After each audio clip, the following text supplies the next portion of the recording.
Hi everyone. I wanted to give you a quick update. I landed in Delhi at the end of November and spent a couple of days there, then went up to Chandigarh, spent 3 or 4 nights there, and I am now just a little bit northeast of there, 3 hours in a city called Shimla. This pastor, who I had never met, asked me to speak at a house meeting for him. I ministered to a group of his people. Then he invited me to speak at his church the next day. They put my sermon, my message, on Facebook Live, and I had an interpreter, which I greatly needed because people speak Hindi there, and I was able to minister and teach about curses, and we prayed the prayer to break curses. And these are people who have a history of being in idolatry their entire lives. So there was a lot of breakthrough, and then I laid hands for healing for about half of the church afterwards. This was a church of about 100 people. After a couple of days in Chandigarh, I came over here to the city of Shimla and came to this pastor's church.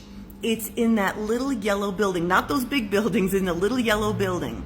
It's a Nepali pastor who has a group of Nepali people. They moved here from Nepal to work on the farms in India. And I ministered to them about faith and taking their thoughts up higher and how Jesus wants them to be transformed into his image. They were such beautiful, sweet people. They awarded me with this little ribbon, honored me, and then of course allowed me to take pictures with them.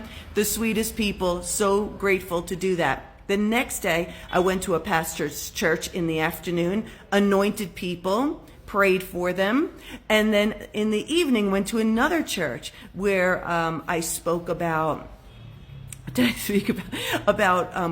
yoke of bondage, curses, and then the anointing. And they were so sweet. They honored me with this beautiful scarf and a hat that signifies is only from Shimla, and honored me in such a beautiful way. And then after I spoke, then I prayed over each one for every bondage in them to be broken by the anointing, and for them to be anointed so that they can be ministers for God also.